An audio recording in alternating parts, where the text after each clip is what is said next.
আওয়ামী লীগ করবেন, আওয়ামী লীগ করে আওয়ামী লীগের বিচারপতি হয়ে বিচার করবেন রাজনৈতিক নেতা কর্মী, তা হবে না। যারা করেছেন দয়া করে পদত্যাগ করুন। না হলে কিন্তু তাদের নাম বাধ্য হব। জাতির কাছে তাদের এই উন্মোচন করতে আমরা বাধ্য হব। প্রিয় ভাই বোনেরা, আমরা সংবিধানের আর্টিকেল 7A এবং 7B যেটা শেখ হাসিনা, সেটা রাষ্ট্রপতি অনুরোধ করব আপনি অধ্যাদেশ করে সেটা বাতিল করতে হবে। তাহলে অন্তর্বর্তীকালীন সরকারের সুগম হবে। আমরা আরো স্মরণ করতে চাই, কিছু কানাঘুষা আছে জরুরি অবস্থা জারির জন্য। বাংলাদেশের মানুষ, আইনজীবীরা, ছাত্র সমাজ কেউ কিন্তু জরুরি অবস্থা চায় না যে আবার নতুন করে বাংলাদেশে আসুক। সুতরাং যারা চিন্তা করবে জরুরি অবস্থার জন্য অনেক জায়গাতে সরকারের লোকজন এবং জায়গাতে আগুন লাগাচ্ছে। সুতরাং তৈরি করার জন্য আমরা আবার বলতে চাই, ছাত্র জনতা, আইনজীবী জনগণ জরুরি অবস্থা চায় না, যে মানবে না। জরুরি অবস্থা যদি উদ্বেগ না হয়, প্রতিবাদ সারা হয়ে যাবে এবং যারা আটবে তারাই কিন্তু শেখ হাসিনার মতো বাংলাদেশ থেকে পালিয়ে যেতে বাধ্য হবে। তাদের হুঁশিয়ার করে চাই। আমরা ভাই বোনরা, মুক্তিযোদ্ধার তালিকা আওয়ামী লীগ ক্ষমতা আছে, তারা এখনো মুক্তিযোদ্ধার তালিকা করা হয়নি, কিন্তু মুক্তিযোদ্ধার সার্টিফিকেট দিয়ে তাদের সন্তানকে চাকরি দেওয়া হয়েছে। স্বাধীনতার পরে অনেকের জন্ম, স্বাধীনতার সময় কারা বয়স ছিল, তারা মুক্তিযোদ্ধা। শামসুদ্দিন মানিক লন্ডনে ছিল, সে মুক্তিযোদ্ধা। শামসুদ্দিন মানিকের মতন যারা ভুয়া মুক্তিযোদ্ধা, অনতি বিলম্বে তাদের যারা জন্ম হয়েছে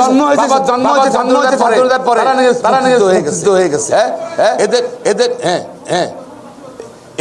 এদের ফনল বাতিল করতে হবে এবং তাদের আওতায় নিতে হবে। পাশাপাশি যারা ভুয়া সার্টিফিকেট দিয়ে চাকরি করছে তাদের বিরুদ্ধে আইনগত ব্যবস্থা নিতে হবে। ভুয়া মুক্তিযুদ্ধকে তারা অসম্মান করার জন্য, অলঙ্ঘিত করার জন্য তাদের বিরুদ্ধে শাস্তির ব্যবস্থা গ্রহণ করতে হবে। প্রিয় ভাই বোনেরা, আমরা দাবি করতে চাই, এখন শেখ হাসিনা নাই, তার শাখা প্রশাখা সব শেষ করে দিতে হবে। সুপ্রিম কোর্টে অফিসের কর্মকর্তা পরিবর্তন করতে হবে এবং জেলা পর্যায়ে যারা আছে জিপি যারা আছে তাদেরকে বাতিল করতে হবে আগামী 2 সপ্তাহের মধ্যে।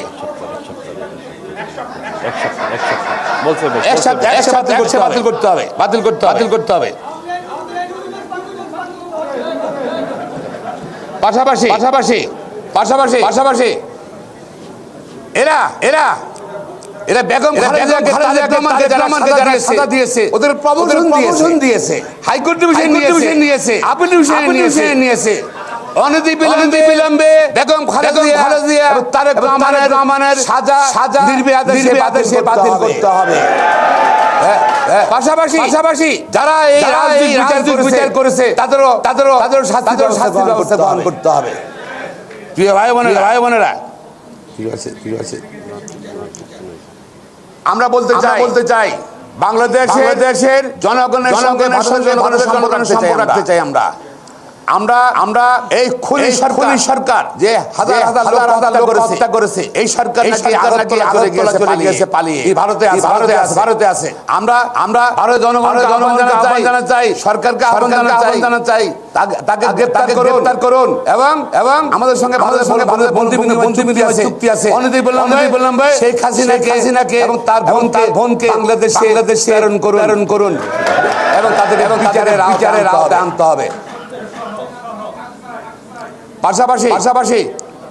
পাশাপাশি এখন অনেকেই অনেক আওয়ামী লীগের নেতারা হিন্দু সম্পত্তি আগুন জ্বালায় দিচ্ছে।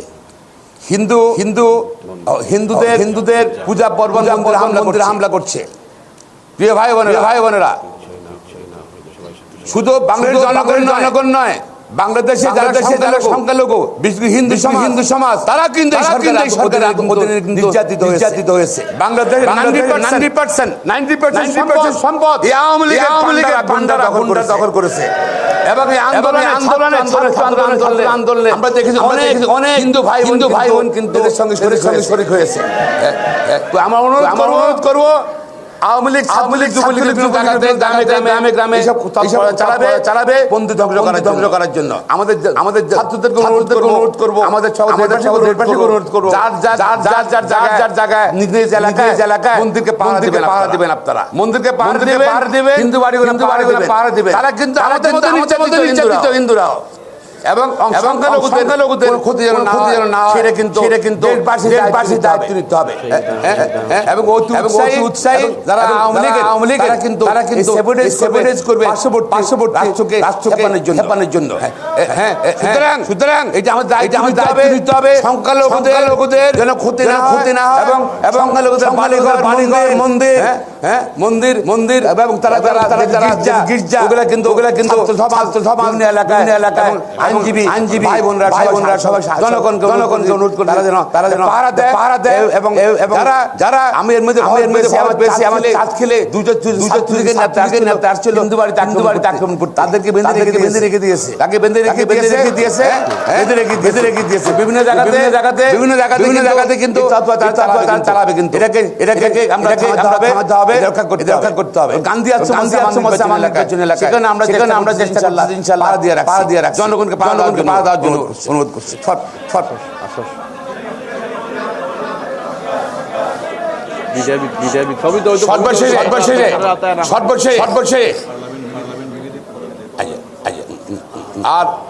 সর্বশেষে আমি আবার বলছি এই পাল্লা মেনে নিতে হবে। আজকে নেতৃত্ব দিয়েছে 16 বছরের মানুষের এই স্বৈরাচার খুনি ভোট ভোট ডাকাত এই ক্ষোভের কারণে কিন্তু আপনার ক্ষমতায় ছিল। সারা দেশে সিটি কর্পোরেশনে উপজেলায় ইউনিয়ন কাউন্সিলে যারা জোর করে ভোট দখল করে নির্বাচিত হয়েছে দেখিয়েছে, যারা সিটি কর্পোরেশন উপজেলা পৌরসভা ইউনিয়ন কাউন্সিলের যারা জোর করে দখল করে আওয়ামী লীগ তারা